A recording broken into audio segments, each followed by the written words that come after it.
Welcome to There She Is, the podcast by Women's Sport and Recreation Tasmania. This is a space for celebrating women in sport, the athletes, coaches, administrators, volunteers, and leaders who shape our sporting communities.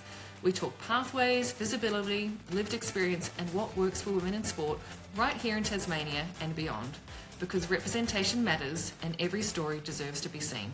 Hello everyone, it's Philippa here from Women's Sport and Recreation Tasmania, and I'm very excited to have Monica Beazley with us too today. And we wanted to have this conversation because we see too many capable women not stepping up into roles, and we want to be the cheerleader today.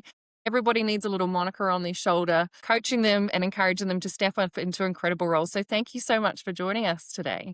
Thank you, Philippa. I'm really excited to have this conversation with you and really to hopefully add some value to your audience, to help them walk away feeling inspired and maybe with some actionable tips that they can start working on immediately in their lives, because I'm very passionate about helping capable women step forward and achieve their dreams, whatever that looks like for them.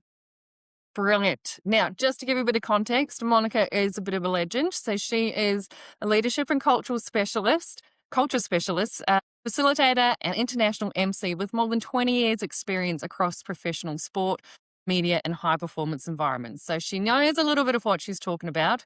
She spent more than a decade working alongside professional football, including a senior executive at Perth Glory.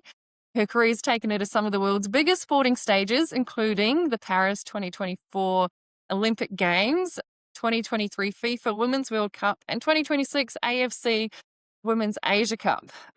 She works with athletes and coaches and administrators and volunteers, everyone across the sector, and helping them recognize and use their leadership capability that they already have. And so this is what we really want to unlock today, is what's already existing inside the incredible women that we work with, and to empower them to step up. So one conversation that I hear often, Monica, is with other women in the sector who might have been in a leadership role or in a conversation and they didn't speak up, or they might have held back a little bit and then they've walked away and they've come back and said, "Oh, I should have said that. No, I didn't know what I was talking about." Or they sort of doubted themselves or their confidence. Why is this happening? It's such a good question. And I hear it quite often as well, Philippa. And often the women that I'm hearing it from are working in male-dominated spaces. And so what is the pattern that we're seeing across these male-dominated spaces? And it's that their psychological safety is questioned. So they aren't feeling like the most empowered, confident version of themselves, because for whatever reason, there are signals within that room that it's not safe for them to speak. So we know about the fight or flight response, but what we don't hear about enough is the fawn response. And the fawn response is attributed to women. And what it is it a protection mechanism? So when we're in an environment where we want to contribute, but we're feeling like if I was to contribute, I could be shot down in some way, there's a social risk to me speaking up, we soften our approach. So that is what the fawn response is. We soften our edges, we try to be more likable, approachable, and we perhaps don't say what we're really thinking and feeling because we're worried about the social risk of doing so. But then we walk away and we get a bit cross at ourselves because we're like, "Oh, that's not what I was thinking and that's not what I was feeling." But that is a product of the environment that we're sitting in, and that we see that in sport, but we just as much see that with women that are working in a banking environment or an insurance environment where we've got a lot of men around the table and we feel like they've got more experience than us. They communicate in a way that they have more confidence than us, even if they don't know, even if they don't have that years of technical experience behind them. So the next question is, well, what do we do with that? If we know, okay, Monica, I've got that fawn response and I'm softening my edges, but really I know I don't want to do that. Well, what do we do? And I think the first part of that is to be really kind to ourselves and have a bit of compassion that we're doing the best with what we've got available to us, and that was actually built into us as a survival mechanism. So we're recognizing, okay, my brain and body are trying to work together to help me survive. But once I know that there isn't actually a threat to my survival, now I can acknowledge that as information and data. Now I can approach the situation another way. Because we know that women are walking on that fine line of, if we're too direct, we're considered aggressive. And if we're too polite, then we're considered a pushover. Have you experienced that in your time or with people that you've worked with? Yeah, absolutely. I think sometimes we try and adapt a lot to the conversation, to what that environment, and maybe not feeling as relaxed, just to be your own personality and leave with that. Yeah. And sometimes the advice that we get for women is just being more confident. How unhelpful is that? Well, that's what often women have thought. They thought it was a lack of confidence and why they're not stepping up. But it's interesting that it's actually the psychological safety aspect. Yes. Yeah. And we haven't had a word for it. So we've just gone, I'm just not confident enough. I've just not shared my opinion. It's like, no, that's actually not true. You have cleverly protected yourself over all of these years in rooms that weren't designed for you, because we know that these systems were built by men for men. So as more women have entered these workforces and entered these male dominated spaces, it's not a criticism of men operating within a system that was set up for them to survive and be successful. But if we want more women at the table, and we most definitely do, we need to provide a space where they can feel safe to do so. So one of the ways that men can create that environment is they can invite women's opinion into the conversation. So I know that you're an intelligent woman sitting on my board or my committee, Philippa. What I can say to you is, Philip, I remember chatting to you last week about this idea of bringing more women into this club. What were your thoughts around that? And now I've invited you in. I've provided credibility because I've already heard that idea and I liked it. And now you get that safe space to enter. That is a gold standard of what men can do. And it's so simple. But what it does is it creates a safe passage for women to enter into their conversation. So we also have to take a bit of responsibility for that by speaking to our leaders, if they are males, and just saying, hey, listen, I'm really struggling to find my voice in this meeting. Do you think that at the next committee meeting, the next board meeting, whatever it is, could you ask me to speak? And that could be a really easy way for you to do that. But if you don't want to do that, you feel, I don't really want to show my vulnerability, which can be hard, although I really encourage vulnerability. What you want to do is be clear on the thing that you want to talk about. And so one of the ways we can do this is using a framework. And so our brain loves things in threes. So anything with a 3-part framework, our brain really clicks onto. So one that I love to work with with my clients, it's a spontaneous framework. So it means you don't have to have planned it before you go in, but it allows you to get the information that you've already got into 3 easy ways of providing it to the audience in a way that's going to resonate with them. So an example of this is what, so what, now what. So the what is the problem right now? The so what is, why does it matter to me or to this room or to this sporting club that we're involved with? And then the next section is now what. What is the next logical step we need to take in order to move this problem forward? So, for example, is, well, what's happening? We've got an issue with our volunteers. The load is too great right now. Well, so what? Well, it means that we can't actually fulfill all of the roles within our sporting club.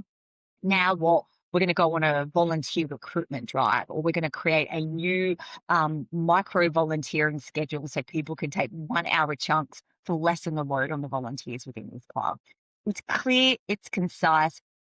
You're able to apply yourself into the conversation without having to share too many words in a way that positions your information in a way that that audience feels like it's for them, because that's what people are worried about. What's in it for me? And if you can use the what, so what, now what, you're providing that information in a way that that audience feels like it's applicable to them. And like a muscle, the more we do that, the more we develop a feeling of safety. So it's not confidence. Your confidence is fine.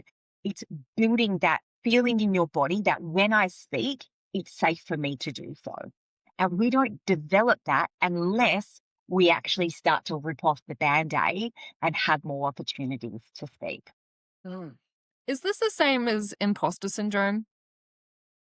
Yes and no. Imposter syndrome often shows up when we feel like we're not worthy or we haven't worked hard enough for an opportunity. So we've just been promoted and now, or we've been voted into this really senior role on a sporting organization, for example, and you're like, right, you're now the president of this sporting club. You're chairing your first meeting and you've got that voice in your head that's like, they voted the wrong person in. I shouldn't be here. What am I doing here? They're going to find me out and they're going to know that I'm a fraud. And I had an example of this when I was sitting at Paris Olympic Games, dream come true. And we had been rehearsing for 3 days straight. I was in the Marseille Stadium and it was game one, France v Spain.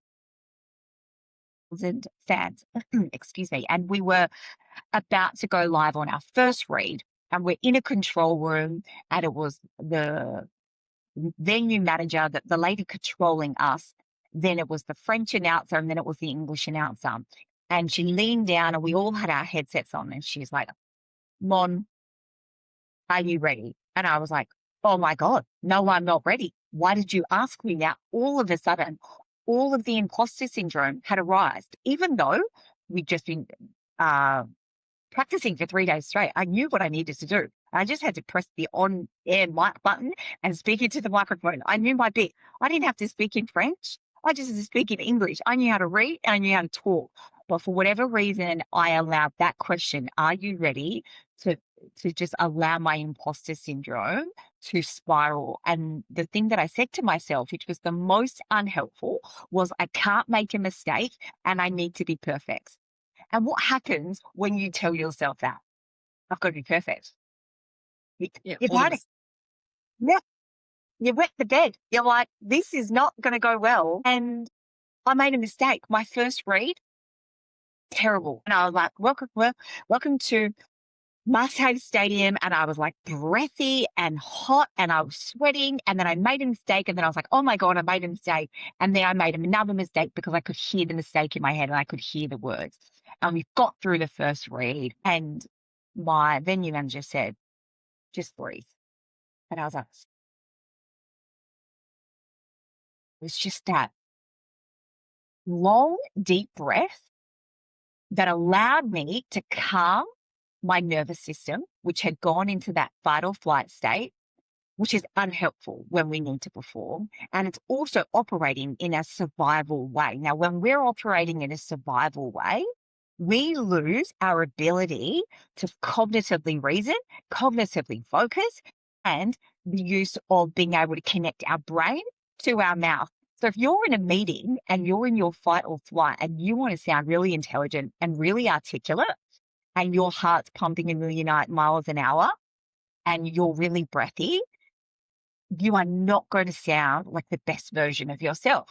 So what do? We ground our feet into the ground. So uncross your legs, plant your feet under the table. No one can see it. Wiggle your toes and push your feet into the ground. And then all I want you to do is take a deep breath in through your nose and then exhale through your mouth. And what that does is sends a message to your body, that sends a message to your parasympathetic nervous system. I am safe. And once our body knows that it's safe, it can do what it was born to do. And in my case, I know how to be an amazing announcer. And that was it. I just leant in and I was like, this gets to be fun because that's what this is for. We're not heart surgeons. We're just here to have a bit of fun. We're at a football game. You're just here to talk and have a good time and introduce some teams. It'll be great. And it was. And the same thing gets to happen in a meeting when someone goes, all right, Philippa, I'd love to hear your thoughts on this idea.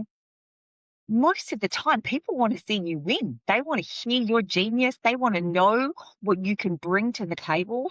It's not a trick, not a challenge. And so if you can remind yourself that you are safe in that moment, you get to shine. And even if you stutter and stuff up, nobody actually cares because you're not supposed to be a polished, perfect robot. Even in the job of being an announcer at the Olympics, I wasn't expected to be a robot. I'm a human. They wanted them all pre-recorded and to sound like a robot. They could have done that. We want humanness. We want vulnerability. Even when somebody gets up and says, "Oh, I'm feeling a little bit nervous right now. This is my first time speaking at a meeting."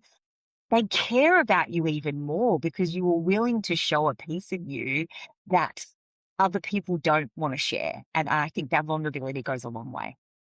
Mm.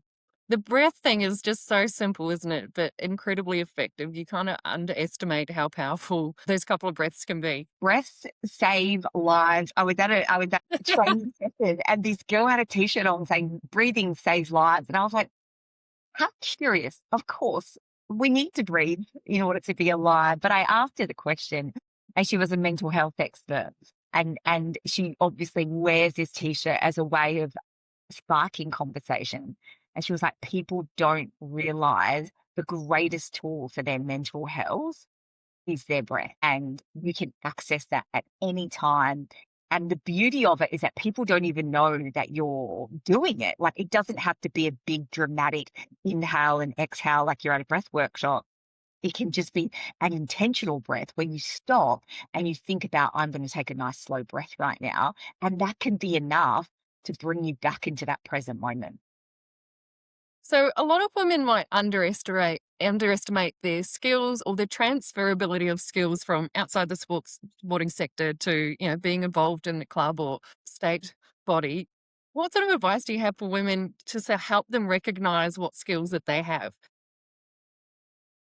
It's so common, isn't it, Philippa, when you meet a fabulous woman who she's had decades of experience in corporate world, and now she's sitting on a committee in hockey, and she's like, "Well, I've never played hockey, so what could I possibly give to this committee?" And I'm like, literally everything, because you're a mum, so you've had to manage a busy household, you've had to project manage all of those small children and everything that their kids are doing, plus you're getting to work every day, and then you're managing a team at work.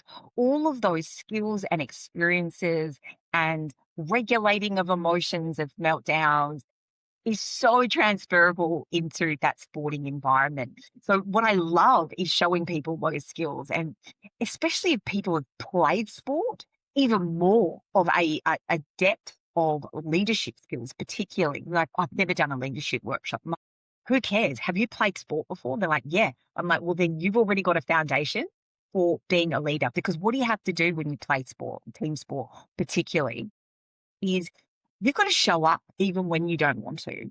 You need to care about the success of everybody, not just yourself. You have to adapt your skills to the environment. Then you look at that in a corporate workplace or a sporting body. You've got to think about the good of the community. It's not just about you. You need to adapt your skills to the environment that you're currently seeing. You need to use your communication skills that you used on the field to tell people that that's your defender. You need to mark that person. I'm open, give me the ball. You need to use that confidence that you would use on the field, demanding the ball, to demand respect inside a committee meeting. So the skills are there. It's just recognizing that they're there and then applying them.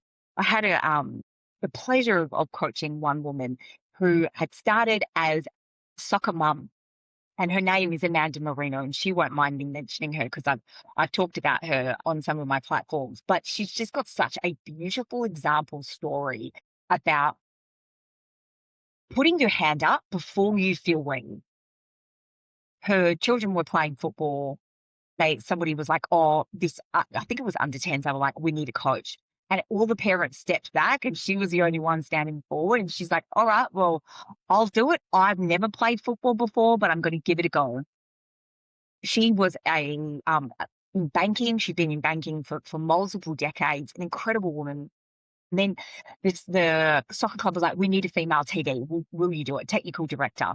She was like, "I don't know what I'm doing. I don't know enough about the game." And they're like, "You'll be fine." So she lent in, regardless of the fact that the evidence in her mind was showing her that she wasn't capable and she wasn't ready. she said yes anyway. And I think that this story leaves clues around the success of saying yes before you feel ready.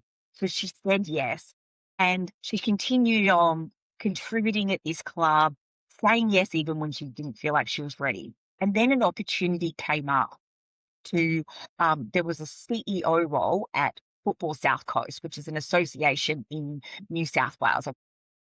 Yeah, a fairly prominent association. She came to me, she's like, "Mon, should I apply for this?" And I was like, 100% yes. You've got to say yes.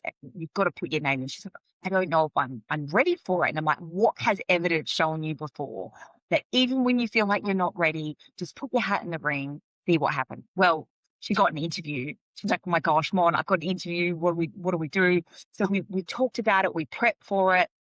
She did the interview. She smashed it out of the park. She's like, "Mon, I think I did well." She got the job. And now I think she's 3 or 4 months into the role. And we've looked back, we spoke on last weekend. And she's like, "Mon, I can't believe it. Like how much I've already achieved in this small period of time." She's like, "My board cannot believe what I've done." And I'm like, this is what happens when capable women say yes, even when we don't feel ready, because you will figure it out. You are resourceful. You have been a busy mum. You have learned how to coach. You have learned how to become a technical director. You've had a whole career in banking where you've managed big personalities. You've managed male-dominated industries. You've learned how to bring women along on the journey. You've learned how to recruit good people and keep them, bring those skills into sport, and we will all benefit. So I think the key thing for that was she never felt ready. She never felt 100%, "I'm going to knock this out of the park," but she just kept leaning in and saying yes. Mm, I love that. It reminds me of a local lady here who sort of encouraged me and made me giggle because we were talking about women stepping up into leadership. Again, maybe not feeling ready or capable or even have all of the skills yet. And she's like, "We've had plenty of average men leading sport for long enough. Bring on the average women." I'm like, "All right, come on, average woman, let's go." Yeah, that's so true. We always feel like we've got to be absolutely exceptional. Otherwise, God forbid, but I think the more opportunities we have to just get up there, we'll figure it out. We will figure it out, and we always do. Yeah. Now, a lot of the time, we feel like we're battling against some of the men, but they really can be our allies. Is there something that clubs maybe are unintentionally doing that's not making it more supportive, that they can sort of look at and go, "All right, let's just change this and this," because they feel welcoming. They do have good intentions, but sometimes there might just be some obvious red flags that they can fix. Yeah. And I think part of this issue is that we know readiness is gendered. So men advance on potential, whereas women advance based on continually proving themselves. So we need to shift the optics from women needing to prove that they're brilliant and recognizing that they have potential. And I think men have a really big role to play in that and go, "I see her. I see she's got potential. Give her a go." And I know in my own career, the CEO at Perth Glory Football Club did that for me. He put me into a commercial role where I had no commercial experience. And I had actually been working at a local government for 5 years and wanted an opportunity to go work in like the business development side of things at that government. And they said, "You've not got any experience." And I'm like, "The only way I'm going to get experience is if you give me an opportunity." And I left that organization, went full steam into Perth Glory, and I'm so glad that I did because he saw the potential in me. So that's the first piece about seeing potential and not requiring proof before we take a chance on someone. But also recognizing that we make decisions based on what is familiar to us. And so because we as humans have this unconscious bias about who we promote, who we recruit, we like people that look and sound like us. So if I'm a man leading a sporting organization and I have this unconscious bias that I feel safe when I recruit people that look and sound like me, an Italian club will often recruit more Italians from the community to be a part of that. And they'll often be middle-aged white guys who look and sound like me. So I need to be a middle-aged white guy that goes, recognize that bias, and I actually want diversity in my club.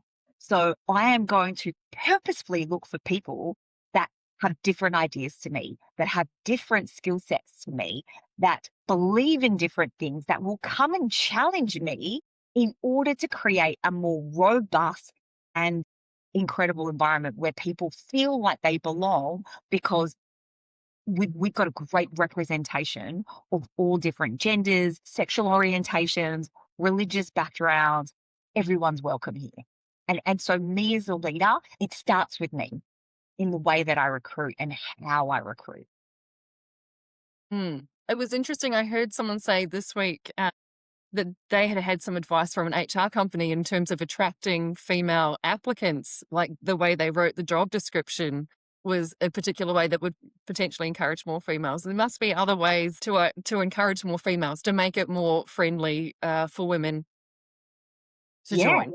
Oh, and there absolutely are, and I'm not a HR specialist, so I won't go into that so it's too much detail. But I know just from a like being an LGBTQI plus inclusive environment, or encouraging Aboriginal and Torres Strait Islanders to apply. When you've got that in your ad, it's actually signalling to women and to those minority groups, not only are you welcome here, we want you.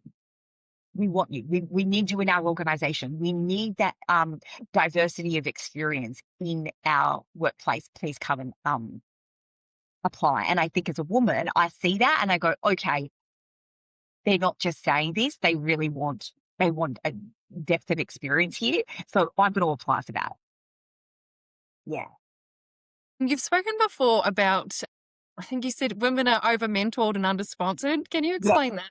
I definitely wanted to go into this because I think that this is another part around mentoring gives us the skills to be leaders, which is amazing. But sponsorship gives us the opportunity to be a leader. So we don't want to cut out mentoring programs. There are some amazing mentoring programs in sport. And that's really great to learn from someone who's been where you want to go and find out what was sort of the areas that you need to navigate and overcome in order to get to that. Once you've got that information, you actually need someone to open the door for you so you can walk through it. And that is what a sponsor does. They speak your name in rooms you can't get into yet. And men do this for men all the time. And it comes back to the point about we recommend and support people that look and sound like us. So it's not that they don't think women are capable, it's just their unconscious bias of recommending people they already know.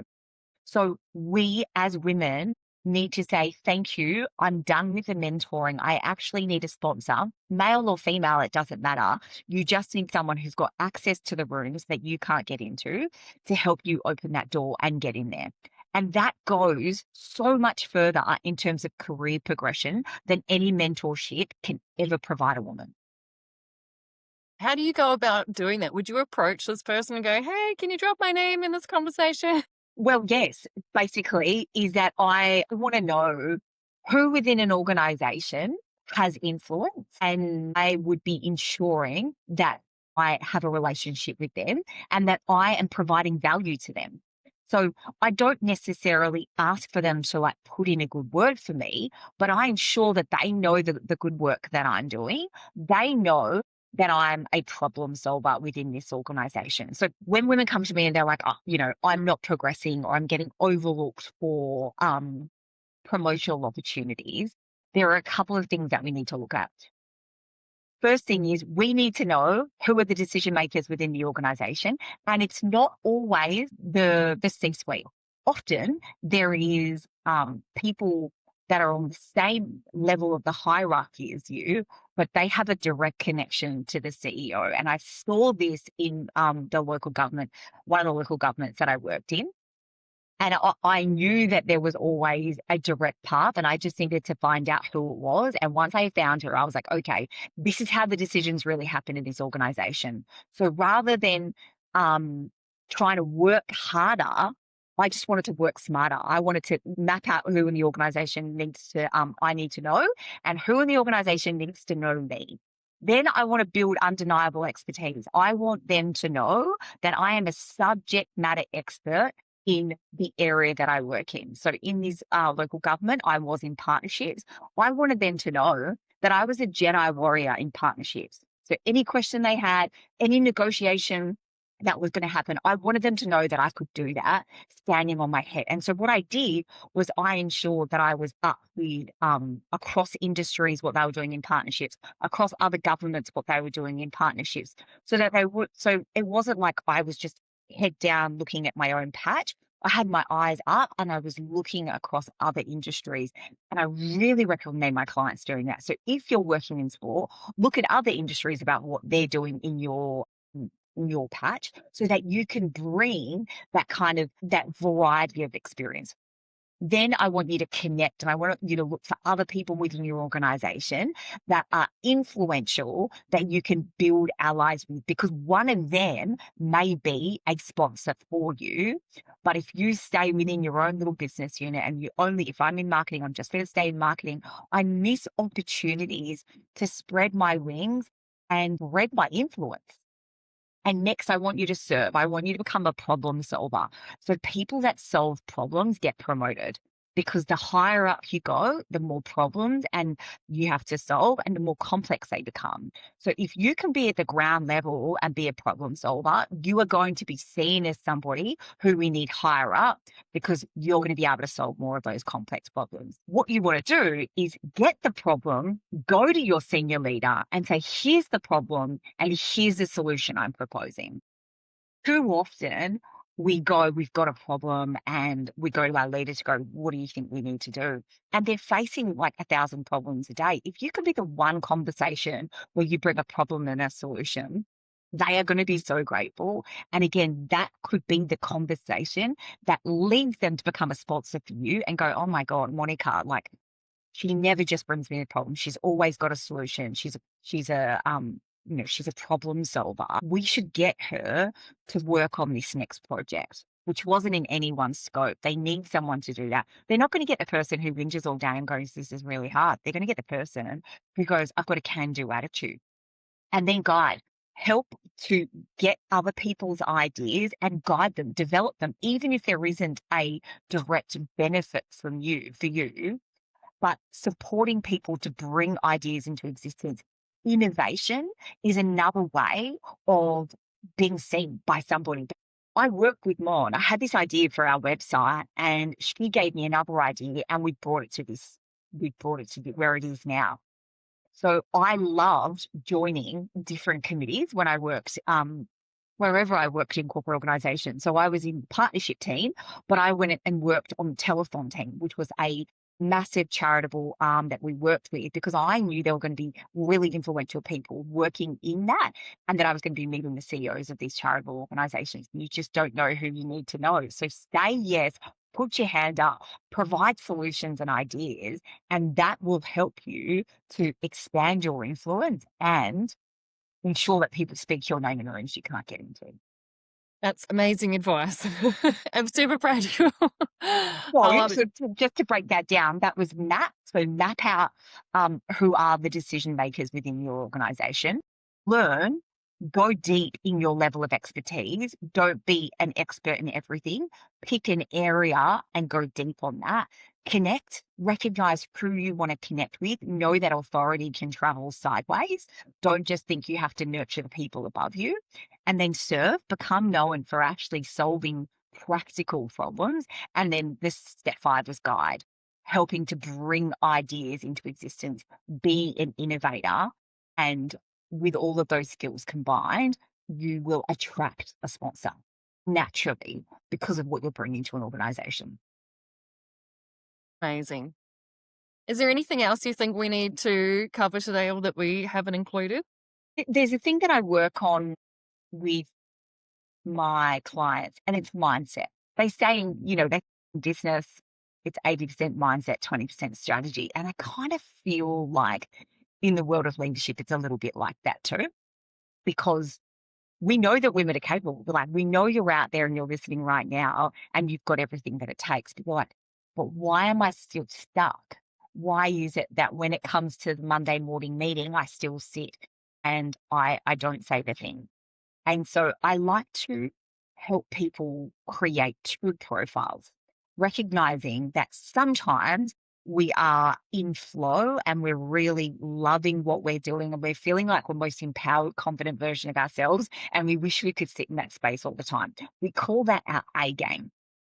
But then we have our B game. This is our suboptimal performance. This is when we are overanalyzing, we are people pleasing, we are overly judging ourselves. We're feeling stressed about timelines and we are not in flow. We are anything in flow. And so what I do with my clients is I get them to really break down what those profiles look like. So if you're tuning in today, what I would get you to do is go, all right, in your A game, what are you thinking? So for me, I'm thinking I am off today, like I am like crushing life. What am I feeling? I'm feeling calm. I'm feeling secure. I am feeling really confident within myself. What am I focused on? I'm focused on the job at hand. I'm not trying to do 10 different things. I'm not on my phone checking emails and writing my report. I'm on one thing at a time. Then I go, okay, that looks really good. That feels really good. Then I look at my B game and I do the same exercise. What am I thinking? I'm thinking I'm overwhelmed. I'm thinking I'm never going to get it all done. What am I feeling? I'm feeling anxious, worried, maybe angry, frustrated, blaming, shaming, all of the things. What am I focused on? 5,000 things at once. I'm focused on, I haven't like paid this bill. I haven't organized that doctor's appointment. I need to go through my emails. And so what I do without judgment is I recognize what my B game looks like. And with this awareness comes power because now I go, oof, hang on a second, Mon, you're slipping into your B game. What is going to help you to get back into your A game? And for me, it's 3 deep breaths. It's grounding my little feet onto the ground. It's remembering that I am safe. And so I go, right, I'm going to sit up in my chair. I'm going to roll my shoulders back. I'm just going to close my eyes, deep breath. And I might have an affirmation that I've written on my little post-it note. I like to choose who I want to be today. So it might be I am calm, I am focused, and I'm in control. And then I read out my little affirmation and then I'm like, yes, I am calm, I am focused, I am in control. And then I go back to what I was doing and I choose one thing and that brings me back into my A game. And the more we develop this mental fitness around who am I being at this moment, I get to choose to be in the lane that serves me and my highest purpose. And we will recognize that when we're the person that's the imposter and doubting ourselves and staying quiet in the meetings and then hitting ourselves, kicking ourselves when we go back to our chair to be like, I should have said something. We recognize that those attributes are in our B game. So if we want to be our A game in the meeting, we're going to bring some intention around what does my A game look like, feel like, and focused on. And I'm going to bring that right now. And I know when I'm in my A game, I'm calm and I'm having fun. So if I'm stressed and not having fun, I'm sitting on the wrong end of the spectrum. And we know that it's a spectrum. It's not, black and white. There's shades of that, right? But the more we can kind of be on the other end of the spectrum, the best self we're going to bring to our work and the better leader we're going to be to others because we're creating an environment where they feel good because we've done our work first. We've checked in with us first. And we're the number one. If we can't do our own self-leadership, it's impossible for us to lead others and really be in a place where we can inspire and guide and be the inspiration for the people around. So I think it starts with that mental prep work of that A game, B game. And do you find that over time you can switch to A game, B game a lot quicker? Like, I know there'd be times where I might need to do the switch like 100 times a day. Like, does the Yes, frequency end up dropping? absolutely. And I think depending where you are in your menstrual cycle or where you're at, just hormones, you might be shifting multiple times. I know if I'm just feeling flat, biological low, I'm like, God, I'm like thinking, invasive thoughts. And I'm like, that's not helpful for me right now. And then I'm like, okay, shift gears, oh, shift gears. And then some days I'm like, just flying. The biggest work is to not feel shame around the feelings, because the feelings and the emotions are simply information for us.